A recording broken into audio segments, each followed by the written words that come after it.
queens, today is Friday. Anywho, tell me,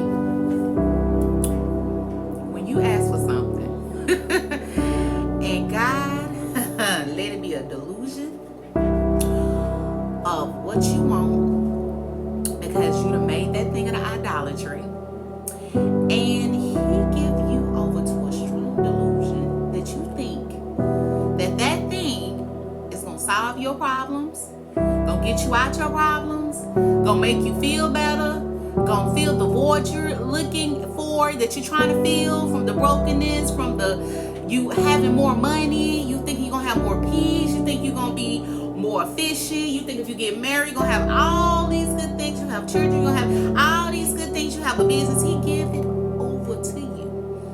He give you a delusion so you can believe the lie. Let me tell you.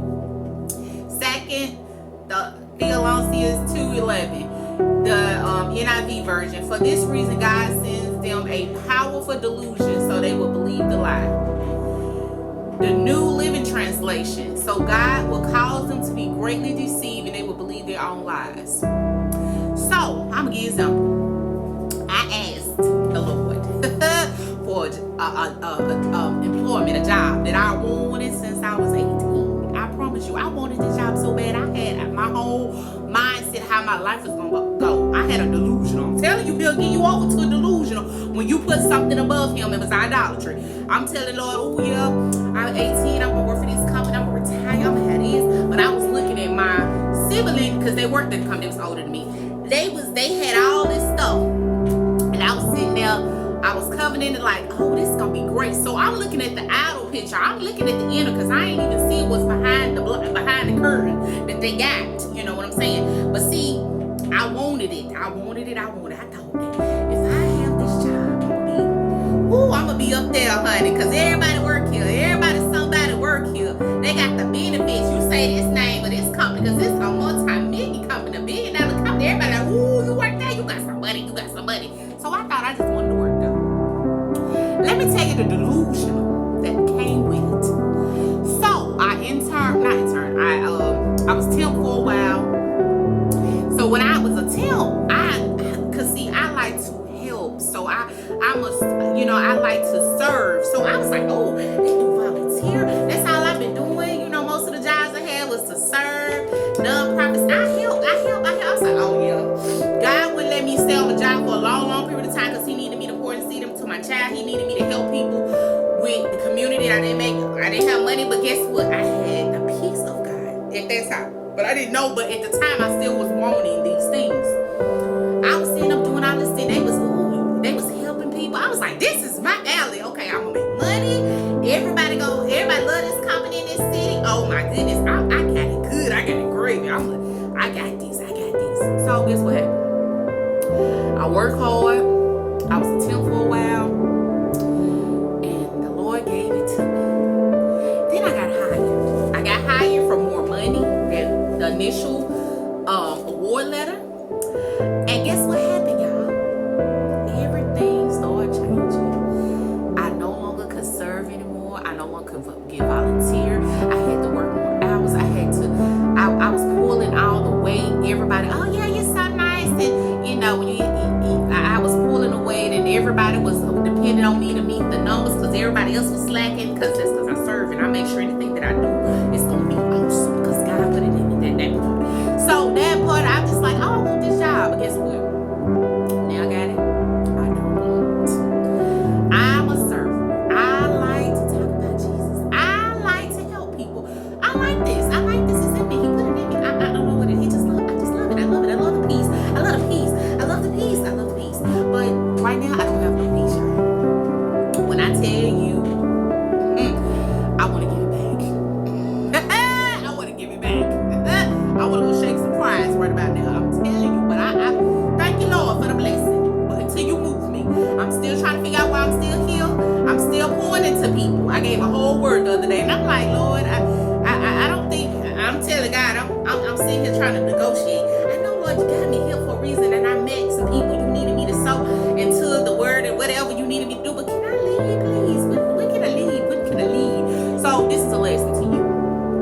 Stop covenant Because you best believe now that the things that I didn't see behind the curtain with my sister that had the blessing, she got health problems, she's sick, her body's broke down. A lot of I seen unalive people going to the grave because of the stress of the job, and I just see a whole bunch of stuff behind the scenes. But anywho, but like I said, stop coveting people blessings, and not even just that. Stop asking God for something that you think you want. You say I want a marriage. You say I want a husband. I want a wife. I want children. I want a degree. Then you get a degree with student loans. Then you get a degree. Then you can't get a job right now. You sitting here on unemployment right now. Then you get the children. They getting on your nerves and they making you take medication. You got high blood pressure. You got diabetes right now because you wanted the children. You thought you was mature enough to handle it. You said I want to be married. You got married now. You feel like you married to Satan. That part. And probably was married to something that wasn't even supposed to be you married to. You unequally yoked. You didn't go to God in a way and say, this is my husband, my wife.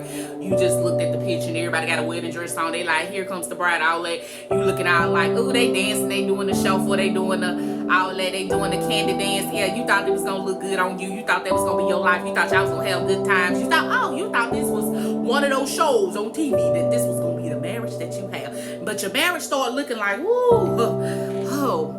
like Young and the Restless, and then now it's looking like Love and Hip Hop. That part. But I'm just saying, you start thinking that your children gonna be this, but then your children looking like Magic Johnson. Children, I'm just saying, well, maybe not Magic Johnson, but anywho, these, whatever. But anywho, like I said, you sit here thinking that you want this, but now you regretting it. Stop saying you want something you may not be mature for in that season, and God was trying to prevent you from the turmoil that's just like with Jonah. Jonah didn't want to do what God told him to do. He was being disobedient. Then he got swallowed up in the whale, and then he had to sit there and think on all the things that he told God he wasn't going to do because he was mad, because he didn't want to go tell the people, because he didn't want that God was going to forgive them just because they was doing what they was doing. You know how sometimes we like that. We like, God, you want us to tell them to do this and repent and all that, and then you going to forgive them, and they did this to me, Lord, like, why we doing this? And that's probably too. He trying to get your heart whole the way clean, because I've been like that. I'm just saying, because he told me to give a word, and honey, I've been repenting because I didn't give that exact word, and I didn't release it. I did some of it, but I didn't do all. I'm disobedient. Don't be disobedient this season, that part. So, anywho, that might be why some hold up for me, because my disobedient. Don't be disobedient like me. Don't do that. And anywho, but like I said, you see him run like Jonah. I was running, and I told myself, I said, you know what? See, when God give you something and he gave it to you as a child, you looking at, ooh, I'm already. I told God, the nerve of me. I told God, I said, God showed me something I had. He's like, this is what I got for you. And he showed me something. It scared me, freaked me out. I went back to my mama and said, Mama, I seen this. This happened. What I do? She said, just tell him. And I'm like, oh, Lord, no. Oh, tell them. What if I tell them that's wrong? I don't know. Okay. So guess what I did? I went to pray. And I said, God, you know what?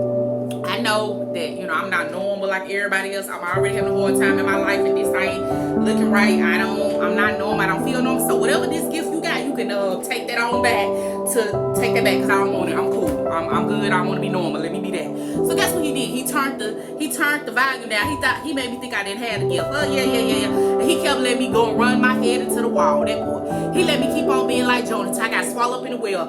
I'd been in that wilderness 40 years. Then when I got out, I was like, woo, thank you for taking me out the well, because I didn't know what I was doing. Ooh. So let me tell you, stop trying to be who you think you want to be and get the things you want to get, because it may come with some sorrow, and then you regret that decision. You asking God, you praying fast and say, Lord, please get me out of this, because I am right now. I'm telling you, stop. Don't keep saying what you want this season. You think you want to be a TikTok sensation. You want to be this, you want to be that on YouTube. And baby, you get it and then you got no peace, baby. You like, ooh, what's this? He said, there ain't no peace for the wicked. And your heart wasn't clean, so I gave it to you. Now you want to give it back up. That part. So this season, don't cover nobody blessing. Don't be looking at what you're seeing, because you don't want your marriage like Love and Hip Hop. You don't want to be stuck in those situations. So be obedient and have a good day.